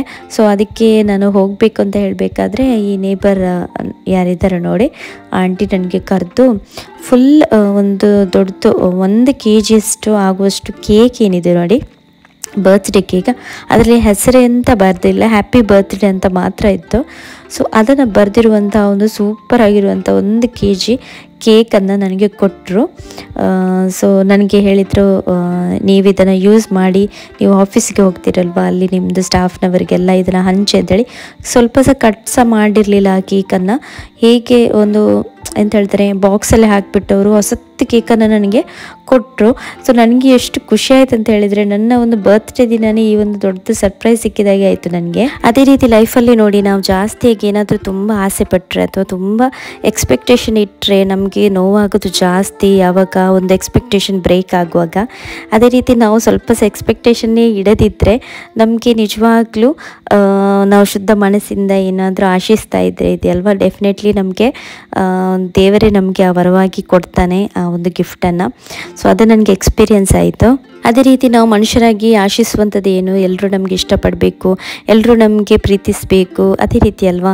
ಸೊ ಜಾಸ್ತಿ ನಾವು ಆಶಿಸುವಂಥದ್ದು ಅದೇ, ಎಲ್ಲರೂ ನಮಗೆ ಇಷ್ಟಪಡಬೇಕು ಅಂತೇಳಿ. ಯಾರು ಸಹ ಬೇರೊಬ್ಬ ಮನುಷ್ಯರು ಇಷ್ಟಪಡದೇ ಇರುವಂಥದ್ದು, ಹೇಟ್ ಮಾಡುವಂಥದ್ದು ಇಷ್ಟನೇ ಆಗೋದಿಲ್ಲ ಅಲ್ವಾ. ನಮ್ಮ ಲೈಫಲ್ಲಿ ಎಲ್ಲರೂ ನಮಗೆ ಇಷ್ಟಪಡಬೇಕು, ಆ ರೀತಿ ನಮ್ಮದು ಒಂದು ಮೆಂಟಾಲಿಟಿ ಇರುತ್ತೆ. ಆದರೆ ಕೆಲವೊಂದು ರೀಸನಲ್ಲಿ ನನ್ನ ಲೈಫಲ್ಲಿ ನಾನು ನೋಡಿದ್ದೀನಿ, ಇಲ್ಲಿ ನಾನು ಜಾಸ್ತಿಯಾಗಿ ಕೆಲವೊಂದು ಸ್ಟೇಜಸಲ್ಲಿ ನನಗೆ ಕೆಲವರು ಇಷ್ಟಪಡಲಿಲ್ಲ, ತುಂಬ ಮಿಸ್ಅಂಡರ್ಸ್ಟ್ಯಾಂಡಿಂಗ್ಸ್, ತುಂಬ ಏನು ಹೇಳ್ತಾರೆ ಏರುಳಿತೆಲ್ಲ ನೋಡಿದ್ದೀನಿ ನನ್ನ ಲೈಫಲ್ಲಿ. ಸೊ ಹಾಗೆ ಇವಾಗ ಆ ಒಂದು ಎಕ್ಸ್ಪೆಕ್ಟೇಷನ್ನೇ ಇರೋದಿಲ್ಲ, ಎಲ್ಲರೂ ನಮಗೆ ಇಷ್ಟಪಡಬೇಕು ಅಂತ ಹೇಳುವಂಥ ಆ ಮನೋಭಾವ ಏನೈತೆ ನೋಡಿ, ಅದು ಸ್ವಲ್ಪ ನನ್ನ ಹತ್ರ ಸಹ ಕಡಿಮೆ ಆಗಿದೆ. ಪ್ರಾಕ್ಟಿಕಲ್ ಲೈಫಲ್ಲಿ ನಾವು ತುಂಬ ಮಂದಿ ಹತ್ರ ನಾವು ಮಿಂಗಲ್ ಆಗುವಂಥ ಸಮಯದಲ್ಲಿ, ನಾವು ಸೋಷಲ್ ಆಗುವಂಥ ಸಮಯದಲ್ಲಿ ನಮಗೆ ಅದೇ ಒಂದು ಲೆಸನ್ ಆಗಿ ಕಲೀಲಿಕ್ಕೆ ಸಿಗುತ್ತೆ. ಪ್ರತಿಯೊಬ್ಬ ಮನುಷ್ಯರು ಡಿಫ್ರೆಂಟ್ ಆಗಿರ್ತಾರೆ, ಹಾಗೆಯೇ ಅವರ ಒಂದು ಆಲೋಚನೆಗಳಾಗಿರ್ಬೋದು ಎಲ್ಲ ಡಿಫ್ರೆಂಟ್ ಆಗಿರುತ್ತೆ. ಹಾಗೆಯೇ ಕೆಲವೊಂದು ಸನ್ನಿವೇಶಗಳೇ ನಮಗೆ ಮಿಸ್ಅಂಡರ್ಸ್ಟ್ಯಾಂಡಿಂಗನ್ನು ಕ್ರಿಯೇಟ್ ಮಾಡುತ್ತೆ. ಹಾಗೆಯೇ ನಮಗೆ ನಾವು ಒಬ್ರಿಗೊಬ್ರು ಇಷ್ಟಪಡದೆ ಇರುವಂಥ ರೀತಿಯಲ್ಲಿ ನಮಗೆ ಆ ಒಂದು ಸನ್ನಿವೇಶಗಳೇ ಕ್ರಿಯೇಟ್ ಮಾಡಿಡುತ್ತೆ, ಏನು ಸಹ ಮಾಡಲಿಕ್ಕೆ ಆಗೋದಿಲ್ಲ. ಹಾಗಂತ ಹೇಳಿ ನಾವು ನಮ್ಮನ್ನೇ ಕೀಳ್ಮಟ್ಟದಲ್ಲಿ ನೋಡುವಂಥದ್ದು, ನಮಗೆ ಯಾರು ಇಷ್ಟಪಡೋದಿಲ್ಲ, ನಮಗೆ ಯಾರು ಸಹ ಲೈಕ್ ಮಾಡೋದಿಲ್ಲ ಅಂಥೇಳಿ ಅಂದ್ಕೊಳ್ಳುವಂಥದ್ದು ಮೂರ್ಖತನ ಆಗುತ್ತೆ. ಸೊ ಅದರಿಂದ ನಾನು ಕಲ್ತಿದ್ದೀನಿ. ಆದರೆ ಇವಾಗ ನನಗೆ ಏನು ಫೀಲ್ ಆಗುತ್ತೆ ಅಂತ ಹೇಳಿದರೆ, ಸೋಷಿಯಲ್ ಮೀಡಿಯಾಕ್ಕೆ ಬಂದಾದ ನಂತರ ಸೋಷಿಯಲ್ ಮೀಡಿಯಾ ನಡೆಯುವಂಥದ್ದು ಲೈಕಿಂದ ಮಾತ್ರ ಅಂತೇಳಿ ನನಗೆ ಫೀಲ್ ಆಗುತ್ತೆ. ಸೊ ಎಷ್ಟು ಮಂದಿ ಜಾಸ್ತಿ ಲೈಕ್ ಮಾಡ್ತಾರೆ ನೋಡಿ, ಅಂಥವರೇ ಮುಂದೆ ಹೋಗ್ತಾರೆ. ಯಾರಿಗೆ ಜಾಸ್ತಿ ಲೈಕ್ ಮಾಡೋದಿಲ್ಲ ನೋಡಿ, ಅಂಥವರೇ ಹಿಂದೆ ಉಳಿದು ಬಿಡ್ತಾರೆ. ಅದೆಷ್ಟೇ ಹಾರ್ಡ್ ಎಫರ್ಟ್ಸ್ ಹಾಕಲಿ, ಅದೆಷ್ಟೇ ಕಷ್ಟಪಡಲಿ, ಅದೆಷ್ಟೇ ನಿದ್ದೆಯನ್ನು ಮಿಸ್ ಮಾಡಿಕೊಂಡು ಎಷ್ಟೇ ಎಫರ್ಟ್ಸ್ ಹಾಕಿ ವೀಡಿಯೋಸೇ ಮಾಡಲಿ, ಸೊ ಇಷ್ಟಪಟ್ಟರೆ ಮಾತ್ರ, ಯಾರೊಬ್ಬರು ಲೈಕನ್ನು ಕೊಟ್ಟರೆ ಮಾತ್ರ ಇದರಲ್ಲಿ ಸ್ವಲ್ಪ ಸರ್ವೈವ್ ಆಗಲಿಕ್ಕೆ ಆಗುವಂಥದ್ದು. ಸೊ ನಿಜ ಜೀವನದಲ್ಲಿ ಎಲ್ಲರೂ ಇಷ್ಟಪಡಬೇಕು ಅಂತ ಹೇಳೋ ಒಂದು ಎಕ್ಸ್ಪೆಕ್ಟೇಷನ್ ಇಲ್ಲದಿದ್ದರೂ ನನ್ನ ಒಂದು ಸಂತೋಷಕ್ಕಾಗಿ ಅಥವಾ ನನ್ನ ಒಂದು ಏನಿದೆ ಪ್ಯಾಷನ್ಗೋಸ್ಕರ ಇದನ್ನು ಮಾಡ್ಕೊಳ್ತಾ ಇದ್ದೀನಿ. ಅದಕ್ಕೆ ನಿಮ್ಮ ಸಪೋರ್ಟ್ ಬೇಕು. ಯಾಕಂದರೆ ನಾನು ನೋಡಿದ್ದೀನಿ ತುಂಬ ಮಂದಿ ತುಂಬ ಥರದ ವೀಡಿಯೋಸ್ ಮಾಡ್ತಾರೆ, ಹಾಗೆ ನೀವು ತುಂಬ ಸಪೋರ್ಟ್ ಮಾಡ್ತೀರಾ. ಅದೇ ರೀತಿ ನನ್ನ ಒಂದು ಪುಟ್ಟ ಎಫರ್ಟ್ಸಿಗೆ ಸಪೋರ್ಟ್ ಮಾಡಲಿಕ್ಕೆ ಮರಿಬೇಡಿ, ಲೈಕ್ ಕೊಡಲಿಕ್ಕೆ ಮರಿಬೇಡಿ ಆಯಿತಾ. ಅದೇ ರೀತಿ ತಿಂಗಳಿಗೆ ಒಮ್ಮೆ ಆದರೂ ಇದೆಯಲ್ವಾ, ಈ ಕಿಚನಿದು ವಾರ್ಡ್ರೋಬ್ ಇದನ್ನು ಕ್ಲೀನ್ ಮಾಡುವಂಥ ಸಮಯದಲ್ಲೇ ಈ ಹಿಂಜಸ್ ಎಲ್ಲ ಏನಿರುತ್ತೆ ನೋಡಿ ಈ ವಾರ್ಡ್ರೋಬ್ ಇದ್ದು, ಸೊ ಅದಕ್ಕೆ ನಾವು ತೆಂಗಿನ ಎಣ್ಣೆ ಆಗಿರ್ಬೋದು, ಯಾವುದೇ ರೀತಿಯಾದಂಥ ಒಂದು ಎಣ್ಣೆಯನ್ನು ನಾವು ಈ ರೀತಿ ಹಾಕ್ಕೊಳ್ಬೇಕು. ಇಲ್ಲದಿದ್ದರೆ ಅದು ರಸ್ಟೆಲ್ಲ ಹಿಡಿಯುವಂಥ ಚಾನ್ಸಸ್ ಇರುತ್ತೆ. ಅದೇ ರೀತಿ ಸ್ಮೂದಾಗಿ ಓಪನ್ ಕ್ಲೋಸ್ ಮಾಡಲಿಕ್ಕೆ ಆಗೋದಿಲ್ಲ. ಸೊ ಇದನ್ನು ನಾವು ಮೇಂಟೈನ್ ಮಾಡಬೇಕಾಗುತ್ತೆ, ಕರೆಕ್ಟಾಗಿ ನೋಡ್ಕೊಳ್ಬೇಕಾಗತ್ತೆ. ಸ್ವಲ್ಪ ನಮಗೆ ಜಾಸ್ತಿ ಟೈಮ್ ಇದೆಲ್ಲ ಬಾಳಿಕೆ ಬರಬೇಕಾದ್ರೆ ಈ ರೀತಿ ನಾವು ಚೆಕ್ ಮಾಡ್ಕೊಂಡು ಇರಬೇಕಾಗತ್ತೆ. ಸೊ ಅದನ್ನೇ ಇವತ್ತು ನಾನು ಸ್ವಲ್ಪ ಎಣ್ಣೆಲ್ಲ ಹಾಕ್ಕೊಂಡು ಇಲ್ಲಿ ಕ್ಲೀನಿಂಗನ್ನೆಲ್ಲ ಮಾಡ್ಕೊಳ್ತಾನೆ ಇದ್ದೀನಿ. ಹಾಗೆ ಇವಾಗ ಬಟ್ಟೆ ಎಲ್ಲ ನೋಡಿ ಫೋಲ್ಡ್ ಮಾಡಲಿಕ್ಕೆಲ್ಲ ಬಾಕಿನೇ ಇದೆ, ಇಲ್ಲೇ ಇದೆ. ಸೊ ಅದನ್ನು ಇವಾಗ ಫೋಲ್ಡ್ ಮಾಡ್ಕೊಳ್ತೀನಿ ಅಂತ ಹೇಳಿ, ನಂತರ ನಾನಿವತ್ತು ಆಫೀಸಿದ್ದು ಕೆಲಸ ಸ್ವಲ್ಪ ಮನೆಯಲ್ಲೇ ಮಾಡ್ಕೊಂಡು ಬಿಡೋಣ ಅಂಥೇಳಿ ನಾನು ಅದನ್ನು ಸಹ ತಂದಿಟ್ಟಿದ್ದೀನಿ. ಅದೆಷ್ಟು ಕೆಲಸ ಮಾಡಿದ್ರು ಇದೆಯಲ್ವಾ, ಮನೆಯದ್ದು ಚಿಕ್ಕ ಪುಟ್ಟ ಕೆಲಸ ಅಂತ ಹೇಳಿದರೆ ಮುಗಿಯೋದೇ ಇಲ್ಲ. ಒಂದು ಕೆಲಸ ಆದಮೇಲೆ ಒಂದು ಕೆಲಸ ಆಗುತ್ತೆ. ಸೊ ಅದೇ ರೀತಿ ನಾನ್ ಸ್ಟಾಪ್ ನಾವು ಏನಾದರೂ ಮಾಡ್ತಾನೆ ಇರಬೇಕು. ನಮ್ಮ ಮನೆ ನೀಟ್ ಆ್ಯಂಡ್ ಕ್ಲೀನ್ ಆಗಬೇಕಾದ್ರೆ ನಾವು ಮಾಡ್ತಾನೆ ಇರಬೇಕಾಗತ್ತೆ. ಅದೇ ರೀತಿ ಮನೇಲಿ ಎಷ್ಟು ನಮಗೆ ವಸ್ತುಗಳು ಕಡಿಮೆ ಇರುತ್ತೆ ನೋಡಿ, ಅಷ್ಟೇ ಕೆಲಸ ಸಹ ಕಡಿಮೆ ಆಗಿಬಿಡುತ್ತೆ. ಅದೇ ರೀತಿ ನಾನು ರೆಂಟೆಡ್ ಹೌಸಲ್ಲಿ ಇರುವಾಗಲೂ ಸಹ ಅಷ್ಟೇ ನಮ್ಮದು ಜಾಸ್ತಿ ವಸ್ತುಗಳೇ ಇತ್ತು. ಹಾಗೆ ನನಗೆ ಅದನ್ನು ಕ್ಲೀನ್ ಮಾಡಲಿಕ್ಕೆ ತುಂಬ ಸಮಯ ತೊಗೊಳ್ತಾ ಇತ್ತು. ಆದರೆ ಇಲ್ಲಿ ನಾನು ಫಸ್ಟಿಗೆ ಡಿಸೈಡ್ ಮಾಡಿದೆ ಲಿಮಿಟೆಡ್ ವಸ್ತುವನ್ನು ಮಾತ್ರ ನಾನು ಇಟ್ಕೊಳ್ತೀನಿ. ಅದೇ ರೀತಿ ನಾವೇ ನಿಂತ್ಕೊಂಡು ನಮಗೆ ಹೇಗೆ ಬೇಕು ನೋಡಿ ಆ ರೀತಿ ಸ್ಟೋರೇಜನ್ನೆಲ್ಲ ಮಾಡಿಸಿದ್ರಿಂದ ಇವಾಗ ಸ್ವಲ್ಪ ಈಸಿ ಆಗ್ತಾ ಇದೆ, ಸ್ಪೇಷಿಯಸ್ ಆಗಿ ನಮ್ಮ ಮನೆ ಕಾಣ್ತಾ ಇದೆ. ಅದೇ ನನಗೆ ಒಂದು ಪ್ಲಸ್ ಅಂತಲೇ ಹೇಳ್ಬೋದು. ತುಂಬಾ ಈಸಿ ಆಗುತ್ತೆ ಈ ರೀತಿ ವರ್ಕ್ ಮಾಡಲಿಕ್ಕೆ. ಹಾಗೆಯೇ ನಾವು ಟೈಮ್ ಟು ಟೈಮ್ ಡಿಕ್ಲಟರಿಂಗ್ ಮಾಡ್ತಾ ಇದ್ರೆ ನೋಡಿ ಮನೆ ಸಹ ನೀಟ್ ಆ್ಯಂಡ್ ಕ್ಲೀನ್ ಆಗುತ್ತೆ. ತುಂಬ ಜಂಕ್ ಎಲ್ಲ ಉಳಿಯೋದಿಲ್ಲ. ಜಾಸ್ತಿಯಾಗಿ ಮಕ್ಕಳದ್ದು ನಾವು ಬರೆಯುವಂಥ ವಸ್ತು ಎಲ್ಲ ಏನಿಡ್ತೀವಿ ನೋಡಿ ಆ ಪ್ಲೇಸ್ ಆಗಿರ್ಬೋದು ಅಥವಾ ಯಾವುದೇ ಒಂದು ವಾರ್ಡ್ರೋಬೇ ಆಗಿರ್ಬೋದು, ನಾವು ಎಂತ ಹೇಳ್ತಾರೆ ತಿಂಗಳಿಗೊಮ್ಮೆ ಹತ್ರ ಡಿಕ್ಲಟರಿಂಗ್ ಸ್ಟಾರ್ಟ್ ಮಾಡ್ತಾ ಇದ್ದರೆ ನಮ್ಮದು ಖಂಡಿತವಾಗ್ಲೂ ಮನೆ ಸಹ ನೀಟ್ ಆ್ಯಂಡ್ ಕ್ಲೀನ್ ಆಗಿಡಲಿಕ್ಕೆ ತುಂಬಾ ಹೆಲ್ಪ್ ಆಗುತ್ತೆ. ಜಾಸ್ತಿಯಾಗಿ ನಾವು ನೋಡಿದ್ದೀವಿ ಮದುವೆ ಆದ ನಂತರ ಅಥವಾ ಮಕ್ಕಳಾದ ನಂತರ ಸ್ಪೆಷಲಿ ನಮ್ಮ ಒಂದು ಹೆಣ್ಣು ಮಕ್ಕಳ ಬದುಕಲ್ಲಿ ತುಂಬಾ ಒಂದು ಚೇಂಜಸ್ ಆಗುತ್ತೆ. ನಮ್ಮ ಲೈಫೇ ಸ್ವಲ್ಪ ಡಿಫ್ರೆಂಟ್ ಆಗಲಿಕ್ಕೆ ಸ್ಟಾರ್ಟ್ ಆಗುತ್ತೆ. ಅದರಲ್ಲಿ ಸಹ ಒಬ್ಬೊಬ್ಬರಿಗೆ ಒಂದೊಂದು ಚಿಂತೆ ಇರುತ್ತೆ. ಯಾರು ನೋಡಿ ಸಣ್ಣ ಮಕ್ಕಳನ್ನೇ ಮನೆಯಲ್ಲಿ ಬಿಟ್ಟು ನಂತರ ಅವ್ರದ್ದು ಕೆಲಸಕ್ಕೆ ರೀಜಾಯ್ನ್ ಆಗ್ತಾರೆ ನೋಡಿ, ಅವರಿಗೆ ಒಂದು ಚಿಂತೆ ಇರುತ್ತೆ, ಮಕ್ಕಳನ್ನು ಬಿಟ್ಟು ಹೋಗಲಿಕ್ಕೆ ಕಷ್ಟ, ಮಕ್ಕಳನ್ನು ಬೇರೆಯವರು ಯಾವ ರೀತಿ ನೋಡ್ಕೊಳ್ತಾರೋ ಅಥವಾ ನಾವು ಅವರಿಗೆ ಕ್ವಾಲಿಟಿ ಟೈಮ್ ಕೊಡಲಿಕ್ಕೆ ನಮ್ಮಿಂದ ಸಾಧ್ಯವಾಗ್ತಾ ಇಲ್ಲ ನಮ್ಮ ಕೆಲಸ ಇರೋದ್ರಿಂದ ಅಂಥೇಳಿ ಆ ಒಂದು ರಿಗ್ರೆಟ್ ಇರುತ್ತೆ. ಆದರೆ ಯಾರೆಲ್ಲ ನೋಡಿ ಹೌಸ್ ವೈಫ್ ಆಗಿ ಇಡೀ ದಿನ ಮಕ್ಕಳನ್ನು ನೋಡ್ಕೊಂಡಿರ್ತಾರೆ, ಮನೆಯ ಕೆಲಸವನ್ನು ಮಾಡ್ಕೊಂಡಿರ್ತಾರೆ, ಅವರಿಗೆ ಇನ್ನೊಂದು ಚಿಂತೆ ನಾವು ನಮ್ಮ ಹಸ್ಬೆಂಡಿಗೆ ಆಗಿರ್ಬೋದು, ಅವರಿಗೆ ನಾವು ಡಿಪೆಂಡ್ ಆಗಿರ್ತೀವಿ, ಅವರ ಒಂದು ಫೈನಾನ್ಷಿಯಲಿ ನಾವು ಡಿಪೆಂಡೆಂಟ್ ಆಗಿರ್ತೀವಿ, ನಮ್ಮದೇ ಆಗಿರುವಂಥ ಓನ್ ನಾವು ಏನು ಸಹ ಮಾಡ್ತಾ ಇಲ್ಲ, ನಮ್ಮ ಒಂದು ಮಾಡುವಂಥ ಕೆಲಸಕ್ಕೆ ಅದಕ್ಕೆ ಸಿಗುವಂಥ ಒಂದು ವ್ಯಾಲ್ಯೂಸ್ ಸಿಗ್ತಾ ಇಲ್ಲ ಅನ್ನುವಂಥ ಒಂದು ಚಿಂತೆ. ನಾವು ಮಾಡುವಂಥ ಪ್ರತಿಯೊಂದು ಕೆಲಸ ಇದೆ ನೋಡಿ ಅದಕ್ಕೆ ನಾವು ಬೇರೆಯವರಿಂದ ಯಾವಾಗಲೂ ಎಪ್ರಿಸಿಯೇಷನನ್ನು ಎಕ್ಸ್ಪೆಕ್ಟ್ ಮಾಡ್ಕೊಳ್ಬಾರ್ದು. ಹೌಸ್ ವೈಫೇ ಆಗಿರಲಿ, ನಾವು ಮಾಡುವಂಥ ಪ್ರತಿಯೊಂದು ಕೆಲಸ ಇದೆ ನೋಡಿ ಅದು ತುಂಬಾ ಗ್ರೇಟ್ ಅಂತಲೇ ಹೇಳ್ಬೋದು. ನಾವು ಯಾವುದೇ ಒಂದು ಎಕ್ಸ್ಪೆಕ್ಟೇಷನನ್ನು ಇಡದೆ ನಮ್ಮ ಫ್ಯಾಮಿಲಿಗೋಸ್ಕರ ಆ ಒಂದು ಪ್ರೀತಿಯನ್ನು ತೋರಿಸುವ ರೀತಿಯಲ್ಲಿ ನಾವು ಈ ರೀತಿ ಎಲ್ಲ ಕೆಲಸವನ್ನು, ಮನೆಯನ್ನಾಗಿರ್ಬೋದು, ಅಡುಗೆ ಕೆಲಸ ಆಗಿರ್ಬೋದು, ಅದೇ ರೀತಿ ಮಕ್ಕಳನ್ನು ನೋಡುವಂಥ ಕೆಲಸ, ಇದರ ಕೆಲಸ ತುಂಬಾ ಈಸಿ ಇರೋದಿಲ್ಲ, ತುಂಬಾ ಕಷ್ಟ ಇರುತ್ತೆ. ಪ್ರತಿಯೊಂದು ಗಳಿಗೆಯಲ್ಲಿ ಚಾಲೆಂಜಸ್ ಇರುತ್ತೆ. ಸೊ ಅದನ್ನು ಫೇಸ್ ಮಾಡಿಬಿಟ್ಟು ನಾವು ಇದನ್ನು ಮಾಡ್ಕೊಳ್ತಾ ಇದ್ದೀವಿ ಅಂತ ಹೇಳಿದರೆ, ನಮಗೆ ಆ ಕೆಪಾಸಿಟಿ ಇದೆ ಅಂತ ಹೇಳಿದರೆ ನಾವು ನಮ್ಮನ್ನೇ ಯಾವಾಗಲೂ ಎಪ್ರಿಷಿಯೇಟ್ ಮಾಡಬೇಕು. ಬೇರೆಯವರಿಂದ ನಾವು ಅದನ್ನು ಎಕ್ಸ್ಪೆಕ್ಟ್ ಮಾಡುವಂಥದ್ದು ನಿಜವಾಗ್ಲೂ ತಪ್ಪಂತ ಅನಿಸುತ್ತೆ. ಅದೇ ರೀತಿ ಯಾರೆಲ್ಲ ನೋಡಿ ಹೊರಗಡೆ ಹೋಗಿ ದುಡಿಲಿಕ್ಕೆ ಇಷ್ಟಪಡ್ತಾರೆ ನೋಡಿ, ನೀವು ಸಹ ಅದೇ ರೀತಿ ನಿಮ್ಮ ಫ್ಯಾಮಿಲಿಗೋಸ್ಕರ ನೀವು ಹೊರಗಡೆ ದುಡಿಲಿಕ್ಕೆ ಹೋಗ್ತಾ ಇದ್ದೀರಾ. ಅದೇ ರೀತಿ ನಿಮ್ಮ ಒಂದು ಸೆಲ್ಫಿಶ್ನೆಸ್ಗೋಸ್ಕರ ಹೋಗ್ತಾ ಇಲ್ಲಲ್ವ, ನಿಮ್ಮ ಫ್ಯಾಮಿಲಿಗೆ ನೀವು ನಿಮ್ಮ ಹಸ್ಬೆಂಡಿಗೆ ಆಗಿರ್ಬೋದು ಅವರಿಗೆ ಸಪೋರ್ಟ್ ಮಾಡುವಂಥ ಒಂದು ಕಾರಣಕ್ಕೋಸ್ಕರ ನೀವು ಹೋಗ್ತಾ ಇದ್ದೀರಾ ಅಂತ ಅಂದಮೇಲೆ ಖಂಡಿತವಾಗ್ಲೂ ಸ್ವಲ್ಪ ಕಷ್ಟ ಆಗುತ್ತೆ. ನಮ್ಮ ಮಕ್ಕಳನ್ನು ನಾವು ಬೇರೆಯವರಿಗೆ ಅವರ ಒಂದು ಜವಾಬ್ದಾರಿಯನ್ನು ಕೊಟ್ಟು ಹೋಗುವಂಥದ್ದು. ಆದರೆ ಸ್ವಲ್ಪ ಸಮಯದ ನಂತರ ಅದು ಸಹ ಒಂದು ರುಟೀನಿಗೆ ಬರುತ್ತೆ ಅಂತ ಹೇಳಿ ನೀವು ಅಂದ್ಕೊಂಡು ನಿಮ್ಮ ಮಾಡುವಂಥ ಕೆಲಸವನ್ನು ನೀವು ಸ್ಮೂತಾಗಿ ಮಾಡ್ಕೊಳ್ತಾ ಹೋದರೆ ಪ್ರತಿಯೊಂದು ಸಹ ಅದೇ ಒಂದು ಟೈಮಲ್ಲಿ ಎಲ್ಲನೂ ಕರೆಕ್ಟಾಗಿ ಮ್ಯಾನೇಜ್ ಆಗಲಿಕ್ಕೆ ಸ್ಟಾರ್ಟ್ ಆಗುತ್ತೆ. ಸೊ ನಾನೇನು ಅಂದ್ಕೊಳ್ತೀನಿ ಅಂತ ಹೇಳಿದರೆ, ನಮ್ಮ ಒಂದು ಚಿಂತನೆ ಇದೆ ನೋಡಿ, ನಾವು ಏನು ಆಲೋಚಿಸ್ತೀವಿ ಅದೇ ನಮಗೆ ಕೆಲವೊಮ್ಮೆ ಶತ್ರು ಆಗಲಿಕ್ಕೆ ಸಾಧ್ಯವಾಗುತ್ತೆ. ಅದಕ್ಕೋಸ್ಕರ ನಾವು ಏನು ಆಲೋಚಿಸ್ತೀವಿ ನೋಡಿ ಅದುವೇ ನಮಗೆ ನಮ್ಮ ಒಂದು ಮೈಂಡನ್ನು ಹೀಲ್ ಮಾಡಲಿಕ್ಕೆ ಸಹ ಸಾಧ್ಯವಾಗುತ್ತೆ. ಅದಕ್ಕೋಸ್ಕರ ನಾವು ಏನು ಆಲೋಚಿಸ್ತೀವಿ ಅದನ್ನು ನಾವು ಪಾಸಿಟಿವ್ ಆಗಿ ಆಲೋಚನೆಯನ್ನು ಮಾಡ್ಕೊಳ್ಬೇಕು. ತುಂಬ ಓವರ್ ಥಿಂಕಿಂಗ್ ಮಾಡೋದು ಸಹ ಕೆಲವೊಮ್ಮೆ ನಮ್ಮದೇ ಒಂದು ಹೆಲ್ತಿಗೆ ಆಗಿರ್ಬೋದು ಅಥವಾ ನಮ್ಮ ಒಂದು ಲೈಫ್ ಸ್ಟೈಲಿಗೆ ಅಥವಾ ನಮ್ಮ ಒಂದು ಫ್ಯಾಮಿಲಿಗೇ ಅದು ಎಫೆಕ್ಟ್ ಆಗುತ್ತೆ. ಅದಕ್ಕೋಸ್ಕರ ನಾವು ಏನು ಮಾಡ್ತಾ ಇದ್ದೀವಿ ನೋಡಿ ಅದರಲ್ಲಿ ನಾವು ಸಂತೋಷಪಟ್ಟು, ಇವಾಗ ನಮಗೆ ಒಂದು ವೇಳೆ ಮಕ್ಕಳನ್ನು ನೋಡ್ಕೊಳ್ಳಿಕ್ಕೆ ಆಗ್ತಾ ಇಲ್ಲದಿದ್ದರೂ ಸಹ ಸಂಜೆ ಹೊತ್ತಿಗೆ ನಾವು ಅವರಿಗೆ ನಮ್ಮ ಒಂದು ಕೆಲಸದಿಂದ ಬಂದ ನಂತರ ಅವರ ಹತ್ರ ಟೈಮ್ ಸ್ಪೆಂಡ್ ಮಾಡಲಿಕ್ಕೆ ಎಷ್ಟು ಕಷ್ಟ ಆದರೂ ಪರವಾಗಿಲ್ಲ, ಒಂದು ಸ್ವಲ್ಪ ಸಮಯವನ್ನು ಕಳೀಲಿಕ್ಕೆ ನಾವು ಟ್ರೈ ಮಾಡ್ಬೋದು. ಅದೇ ರೀತಿ ಹೌಸ್ ವೈಫ್ ಆಗಿ ನಾವು ಮನೆಯಲ್ಲಿ ಇರ್ತಾ ಇದ್ದೀವಿ ಆದರೆ ಒಂದು ವೇಳೆ ನಮ್ಮ ಹಸ್ಬೆಂಡಿದ್ದು ಅವರದ್ದೇ ಓನ್ ಆಗಿರುವಂಥ ಬಿಸ್ನೆಸ್ ಇದೆ ಆದರೆ ಅವರಿಗೆ ಸಹ ನಾವು ನಮ್ಮ ಒಂದು ಕೆಲವೊಂದು ಟೈಮ್ ನಮಗೆ ಸಿಗ್ತಾ ಇದೆ ಆದರೆ ಅದನ್ನು ನಾವು ಸ್ಪೆಂಡ್ ಮಾಡಿ ಅವರಿಗೆ ಸಪೋರ್ಟ್ ಮಾಡ್ಬೋದು. ಅಥವಾ ನೀವು ಯಾವುದರಲ್ಲಿ ತುಂಬಾ ಪ್ಯಾಷನೆಟ್ ಆಗಿದ್ದೀರಾ ನೋಡಿ ಅಂಥ ಒಂದು ಬಿಸ್ನೆಸ್ಸನ್ನು ನೀವು ಸ್ಟಾರ್ಟ್ ಮಾಡ್ಬೋದು. ಹಾಗೆಯೇ ರಿಸ್ಕ್ ಇರುತ್ತೆ ಬಿಸ್ನೆಸ್ಸಲ್ಲಿ, ಅಷ್ಟೊಂದು ಈಸಿಯಾಗಿ ಆಗೋದಿಲ್ಲ. ಆದರೆ ನಿಮಗೆ ಆ ಮಾಡುವಂಥ ಕೆಪಾಸಿಟಿ ಇದೆ, ನಿಮ್ಮ ಮೇಲೇ ಆ ಕಾನ್ಫಿಡೆನ್ಸ್ ಇದೆ ಆದರೆ ನೀವು ಖಂಡಿತವಾಗ್ಲೂ ನಿಮ್ಮದೇ ಆಗಿರುವಂಥ ಓನ್ ಬಿಸ್ನೆಸ್ಸನ್ನು ಸ್ಟಾರ್ಟ್ ಮಾಡ್ಬೋದು. ಅಥವಾ ನೀವು ಹೌಸ್ ವೈಫ್ ಆಗಿಯೇ ಇರಲಿಕ್ಕೆ ಇಷ್ಟಪಡ್ತೀರಾದರೆ ಮನೆ ಕೆಲಸವನ್ನು ಮಾಡಿ ಮಕ್ಕಳನ್ನು ನೋಡುವಂಥದ್ದು, ಅಡುಗೆ ಮಾಡುವಂಥದ್ದು ಅಥವಾ ಮನೆಯನ್ನು ಚೆನ್ನಾಗಿ ಮೇಂಟೈನ್ ಮಾಡುವಂಥ ಕೆಲಸ ನಿಮಗೆ ಇಷ್ಟ ಆಗ್ತದೆ ಆದರೆ ಖಂಡಿತವಾಗ್ಲೂ ನೀವು ಅದನ್ನೇ ಮಾಡ್ಕೊಂಡಿರ್ಬೋದು. ಅದರಲ್ಲಿ ನಮಗೆ ಯಾರು ಏನೇ ಹೇಳಲಿ ಅದರ ಕಷ್ಟ ಏನಿದೆ ನೋಡಿ ಅದು ನಮಗೆ ಮಾಡಿದವರಿಗೇ ಗೊತ್ತಿರುತ್ತೆ. ಅದಕ್ಕೋಸ್ಕರ ಯಾರು ಏನು ಹೇಳ್ತಾರೆ ಅಂಥೇಳಿ ನಾವು ನಮ್ಮ ಮನಸ್ಸಲ್ಲಿ ತುಂಬ ಕೆಟ್ಟ ಆಲೋಚನೆಗಳನ್ನು ಮಾಡುವಂಥದ್ದೆಲ್ಲ ತಪ್ಪಾಗುತ್ತೆ. ನಾವು ನಮಗೇನೆ ಯಾವಾಗಲೂ ಅಪ್ರಿಷಿಯೇಟ್ ಮಾಡಬೇಕು. ಹಾಗೆಯೇ ಏನು ನಮಗೆ ಸರಿ ಅಂತ ಅನಿಸುತ್ತೆ ನೋಡಿ, ಎಲ್ಲರ ಮಾತನ್ನು ಕೇಳಿ ಯಾರ ಮಾತನ್ನು ಸಹ ಕೇಳಬೇಡಿ ಅಂತ ಹೇಳೋದಿಲ್ಲ. ತುಂಬ ಜನ ತುಂಬ ರೀತಿಯಲ್ಲಿ ಮಾತನಾಡ್ತಾರೆ. ಇವನ್ ನನಗೆ ಸಹ ತುಂಬ ಸರ್ತಿ ತುಂಬ ಕೇಳಲಿಕ್ಕೆ ಸಿಗುತ್ತೆ. ಇವಾಗಂತೂ ತುಂಬ ಜಾಸ್ತಿನೇ ಕೇಳಲಿಕ್ಕೆ ಸಿಗುತ್ತೆ ನನಗೆ, ನಾನು ಸೋಷಿಯಲ್ ಮೀಡಿಯಾದಲ್ಲಿ ಇದ್ದಾದ ನಂತರ. ಸೊ ತುಂಬ ಜನರ ಮಾತನ್ನು ಕೇಳಿ, ಆದರೆ ಫೈನಲ್ ಆಗಿ ನೀವು ನಿಮ್ಮ ಮನಸ್ಸು ಏನು ಹೇಳುತ್ತೆ ನೋಡಿ ಅದನ್ನು ಮಾತ್ರ ಮಾಡಿ. ಆವಾಗ ಮಾತ್ರ ನಮಗೆ ಸಮಾಧಾನ ಇರುತ್ತೆ, ನಮ್ಮ ಮನಸ್ಸಿಗೂ ನೆಮ್ಮದಿ ಇರುತ್ತೆ. ಇದರ ಬಗ್ಗೆ ನಿಮ್ಮ ಆಲೋಚನೆ ಹೇಗೆ ನನಗೆ ಡೆಫಿನೆಟ್ಲಿ ಕಾಮೆಂಟಲ್ಲಿ ತಿಳಿಸಿ.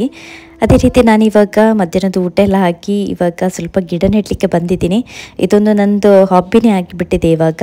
ನಮ್ಮದು ಒಬ್ಬರು ಪರಿಚಯದ ಆಂಟಿ ಇದ್ದಾರೆ, ಅವರು ನನಗೆ ಗಿಡಗಳನ್ನೆಲ್ಲ ಕೆಲವೊಮ್ಮೆ ತಂದು ಕೊಡ್ತಾರೆ. ಸೊ ಅವರು ತಂದಿರುವಂಥ ಗಿಡವನ್ನು ನಾನು ಹೇಗಾದರೂ ಕಷ್ಟಪಟ್ಟು ನೆಡ್ತೀನಿ, ಇಲ್ಲದ್ರೆ ಅವರಿಗೆ ಸಹ ಪಾಪ ಬೇಜಾರಾಗುತ್ತೆ. ಅವ್ರು ತುಂಬ ದೂರದಿಂದ ನನಗೆ ಈ ಗಿಡವನ್ನೆಲ್ಲ ತರ್ತಾರೆ ಕೆಲವೊಮ್ಮೆ. ಸೊ ಇವಾಗ ನನಗೆ ನಿನ್ನೆನೆ ಸಂಜೆ ಹೊತ್ತು ನನಗೆ ಗಿಡವನ್ನು ತಂದಿದ್ರು, ಆದರೆ ಮಣ್ಣು ಸಹ ಇರಲಿಲ್ಲ, ಏನು ಸಹ ಇರಲಿಲ್ಲ. ಇಲ್ಲಿ ನಂತರ ನಮ್ಮ ಮನೆ ಎದುರುಗಡೆ ಗ್ರೌಂಡ್ ಇದೆ ನೋಡಿ, ಅಲ್ಲಿಂದ ನಾನು ಮಣ್ಣನ್ನೆಲ್ಲ ತಂದಿದ್ದೆ. ಸೊ ಇವಾಗ ಅದರಲ್ಲಿ ಫುಲ್ ಕಲ್ಲು ಮಣ್ಣು ಹೇಳ್ತಾರಲ್ಲ ನೋಡಿ, ಆ ರೀತಿ ಮಣ್ಣು ತುಂಬಾ ಚೆನ್ನಾಗಿಲ್ಲ ಮಣ್ಣು. ಆದರೂ ಸಹ ಗಿಡ ಸಾಯಬಾರ್ದಲ್ವ, ಅಟ್ಲೀಸ್ಟ್ ಅದಕ್ಕೆ ಸ್ವಲ್ಪ ಜೀವ ಆದರೂ ಬರಲಿ ಅಂತೇಳಿ ಇವಾಗ ನಾನು ಅದನ್ನು ನೆಡ್ತಾ ಇದ್ದೀನಿ. ಈ ವಾರದಲ್ಲಿ ಇಲ್ಲಿ ಜಾಸ್ತಿ ಮಳೆನೇ ಬರ್ತಾ ಇಲ್ಲ, ತುಂಬ ಬಿಸಿಲೆಲ್ಲ ಇದೆ. ಅದಕ್ಕೆ ನಾನು ಇವತ್ತು ಗಾರ್ಡನ್ಗೆ ಸ್ವಲ್ಪ ನೀರು ಹಾಕ್ಕೊಳ್ಳೋಣ ಅಂತೇಳಿ, ಇದು ಒಂದು ಎಕ್ಸ್ಟ್ರಾ ಕೆಲಸ ಆಗುತ್ತೆ ನನಗೆ. ಅಂತೇಳಿದರೆ ಮಳೆಗಾಲದಲ್ಲಿ ಚೆನ್ನಾಗಿ ಮಳೆ ಬರ್ತಾ ಇರುತ್ತಲ್ವ, ಜಾಸ್ತಿ ಗಾರ್ಡನ್ಗೆ ನೀರೆಲ್ಲ ಹಾಕಲಿಕ್ಕೆ ಇರೋದಿಲ್ಲ. ಆದರೆ ಇವಾಗ ಪ್ರತಿದಿನ ನಾವು ಸಂಜೆ ಹೊತ್ತಿಗೆ ನೀರು ಹಾಕಬೇಕಾಗತ್ತೆ. ಸೊ ಅದೇ ರೀತಿ ನಾನು ಇಲ್ಲಿ ಇವಾಗ ನೀರು ಹಾಕ್ಲಿಕ್ಕಂತ ಬಂದಿದ್ದೀನಿ. ಆದರೆ ಜೋಶ್ವ ನೋಡ್ಬೋದು ಇಲ್ಲಿ ಅವನಿಗೆ ಸಹ ಕೊಡಬೇಕು ಅಂತೇಳಿ. ಆದರೆ ಪೈಪ್ ಇದೆ ನೋಡಿ, ಅದು ಅಲ್ಲೆಲ್ಲಿ ಸ್ವಲ್ಪ ಹೊಡೆದೋಗಿದೆ, ಅದಕ್ಕೆ ಸ್ವಲ್ಪ ಕಷ್ಟ ಆಗುತ್ತೆ ನನಗೆ. ಆದರೆ ಅವನು ಸಹ ಡೈಲಿ ನನಗೆ ಉಪದ್ರ ಮಾಡ್ತಾ ಇರಬೇಕು, ಅವನಿಗೆ ಸಹ ಅವನಿಗೆ ಕೊಡಬೇಕು ಅಂತೇಳಿ. ಆದರೆ ಸ್ವಲ್ಪ ದಪ್ಪ ಇರುವಂಥ ಪೈಪಲ್ಲ ಅದು, ಅವನಿಗೆ ಹಿಡಿಲಿಕ್ಕೆ ಸಹ ಆಗೋದಿಲ್ಲ. ಸೊ ಇದೇ ರೀತಿ ಇಬ್ಬರು ಸಹ ಜಗಳ ಮಾಡಿಕೊಂಡೆಲ್ಲ ನಾವು ನೀರನ್ನು ಬಿಡುವಂಥದ್ದು ಗಾರ್ಡನಿಗೆ. ಇದಕ್ಕೆ ಒಂದು 15 ನಿಮಿಷ ಆದರೂ ಹೋಗುತ್ತೆ. ನಾನು ತುಂಬ ಥರದ ವೀಡಿಯೋಸ್ ಎಲ್ಲ ಮಾಡ್ತೀನಿ ಅಂತ ಹೇಳಿ ನಿಮ್ಮ ಜೊತೆಗೆ ಪ್ರಾಮಿಸ್ ಮಾಡಿದ್ದೆ. ಆದರೆ ಕೆಲವೊಮ್ಮೆ ನಾನು ಎಕ್ಸ್ಪೆಕ್ಟ್ ಮಾಡುವಂಥ ರೀತಿಯಲ್ಲಿ ನನಗೆ ರೆಸ್ಪಾನ್ಸ್ ಬರುತ್ತಿದ್ದರೆ ಸ್ವಲ್ಪ ನನಗೆ ಅಂತ ಹೇಳಿದ್ರೆ ಡಿಮೋಟಿವೇಟ್ ಆಗ್ತೀನಿ ನಾನು. ಅದಕ್ಕೆ ಸ್ವಲ್ಪ ಟೈಮ್ ತೊಗೊಂಡೆ. ಹಾಗೆ ಜೋಶ್ವ ಸಹ ಪದೇ ಹುಷಾರಿಲ್ಲದೆ ಇರ್ತಾ ಇದ್ದ. ವೈರಲ್ ಫೀವರ್ ಇವಾಗ ಜಾಸ್ತಿ ಗಡಿ ಬರ್ತಾ ಇದೆ ಅವನಿಗೆ. ಅದಕ್ಕೆ ನಾನು ನಂತರ ಅವನಿಗೆ ಮದ್ದಿಗೆ ಸಹ ಕರ್ಕೊಂಡು ಹೋಗಿದ್ದೆ. ಸೊ ಈ ವಾರ ಫುಲ್ ಬ್ಯುಸಿ ಆಗಿದ್ದೆ, ಅದಕ್ಕೆ ಸ್ವಲ್ಪ ವೀಡಿಯೋಸನ್ನು ಡಿಲೇ ಮಾಡ್ತಾ ಇದ್ದೀನಿ. ಆದರೆ ನಾನು ಏನು ವೀಡಿಯೋಸನ್ನು ಪ್ರಾಮಿಸ್ ಮಾಡಿದ್ದೀನಿ ನೋಡಿ ನಿಮ್ಮ ಜೊತೆಗೆ ಶೇರ್ ಮಾಡ್ತೀನಿ ಅಂತ ಹೇಳಿ, ಅದನ್ನು ನಾನು ಆದಷ್ಟು ಬೇಗ ಖಂಡಿತವಾಗ್ಲೂ ಶೇರ್ ಮಾಡಲಿಕ್ಕೆ ಟ್ರೈ ಮಾಡ್ತೀನಿ. ಜೋಶ್ವನಿಗೆ ಇನ್ನೇನು ಮಿಡ್ ಟರ್ಮ್ ಎಕ್ಸಾಮ್ ಸ್ಟಾರ್ಟ್ ಆಗಿದೆ, ಅದನ್ನೇ ನಾನು ಇವಾಗ ಅವನಿಗೆ ಕಲಿಸ್ತಾ ಇದ್ದೀನಿ. ಸಂಜೆ ಹೊತ್ತು ಸ್ವಲ್ಪ ಹೊತ್ತು ನಾನು ಅವನಿಗೆ ಕೂತ್ಕೊಳಿಸ್ತೀನಿ. ಒಂದೊಂದು ದಿನ ಒಂದೊಂದು ಕಡೆ ಕೂತ್ಕೊಳ್ತಾನೆ, ಅವನು ಹೇಳಿದ ಕಡೆನೇ ಕೂತ್ಕೊಳ್ಬೇಕು ನಾನು ಸಹ. ಸೊ ಇಲ್ಲಿ ಇವತ್ತು ಹೊರಗಡೆ ಬಂದು ಕೂತ್ಕೊಂಡು ಬರೀತಾ ಇದ್ದಾನೆ. ಅವನಿಗೆ ಜಾಸ್ತಿ ನಾನು ಬರೆಸಿ ಕಲಿಸ್ತೀನಿ, ಅದು ಸ್ವಲ್ಪ ಜಾಸ್ತಿ ಅವನಿಗೆ ನೆನಪುಳಿಯುತ್ತೆ ಅಂಥೇಳಿ ನಾನು ಅವನಿಗೆ ಅಬ್ಸರ್ವ್ ಮಾಡಿದ್ದೀನಿ. ಮುಂಚೆಗಿಂತ ಒಂದು ಸ್ವಲ್ಪ ಫೋಕಸ್ ಬೇಗನೆ ಡೈವರ್ಟ್ ಆಗುತ್ತೆ ಓದಿಸುವಂಥ ಸಮಯದಲ್ಲಿ. ಅವನು ಇನ್ನೂ ಚಿಕ್ಕವನು, ಆದರೂ ಸಹ ನನಗೆ ಆ್ಯಸ್ ಅ ಮದರಾಗಿ ನನಗೆ ಗೊತ್ತಾಗುತ್ತೆ ಅವನದು ಫೋಕಸ್ ಏನಿದೆ ನೋಡಿ. ಕಲಿಸುವಂಥ ಸಮಯದಲ್ಲಿ ಬೇಗ ಅವನು ಬೇರೆ ಬೇರೆ ಸಂಗತಿಗಳಿಗೆ ಮೈಂಡ್ ಡೈವರ್ಟ್ ಮಾಡ್ಕೊಳ್ತಾನೆ. ಅದಕ್ಕೆ ಅವನಿಗೆ ಸ್ವಲ್ಪ ನೆನಪುಳಿಲಿಕ್ಕೆಲ್ಲ ಕಷ್ಟ ಆಗುತ್ತೆ. ಸೊ ಅದಕ್ಕೆ ನಾನು ಕೆಲವೊಂದು ಟ್ರಿಕ್ಸನ್ನು ಯೂಸ್ ಮಾಡಿದ್ದೀನಿ ಈ ಸರ್ತಿ ಅವನಿಗೆ. ನನಗೆ ಅದು ಸ್ವಲ್ಪ ವರ್ಕ್ ಆಗ್ತಾ ಇದೆ. ಸೊ ನಿಮ್ಮ ಜೊತೆಗೆ ಸಹ ನಾನು ಶೇರ್ ಮಾಡ್ತೀನಿ ನನ್ನ ಮೇ ಬಿ ನೆಕ್ಸ್ಟ್ ವಿಡಿಯೋದಲ್ಲಿ ಯಾವ ರೀತಿ ಅದು ವರ್ಕ್ ಆಗಿದೆ ಅಂತೇಳಿ. ಸೊ ಫ್ರೆಂಡ್ಸ್, ಇದೇ ಆಗಿತ್ತು ನನ್ನ ಇವತ್ತಿನ ರುಟೀನ್ ಬ್ಲಾಗ್. ಹೋಪ್ ನಿಮಗೆ ಇಷ್ಟ ಆಗಿರ್ಬೋದು ಅಂತ ಭಾವಿಸ್ತೀನಿ. ಒಂದು ವೇಳೆ ಇಷ್ಟವಾದರೆ ಪ್ಲೀಸ್ ಲೈಕ್ ಕೊಡಲಿಕ್ಕೆ ಮರಿಬೇಡಿ. ನಿಮ್ಮ ಫ್ರೆಂಡ್ಸ್ ಜೊತೆ ಫ್ಯಾಮಿಲಿ ಜೊತೆ ಶೇರ್ ಮಾಡಿ. ಹಾಗೆಯೇ ನನ್ನ ಚಾನಲನ್ನು ಸಬ್ಸ್ಕ್ರೈಬ್ ಮಾಡದೇ ನೋಡ್ತಾ ಇದ್ದೀರಾದರೆ ಇವಾಗಲೇ ಸಬ್ಸ್ಕ್ರೈಬ್ ಮಾಡಿ. Thank you so much for watching.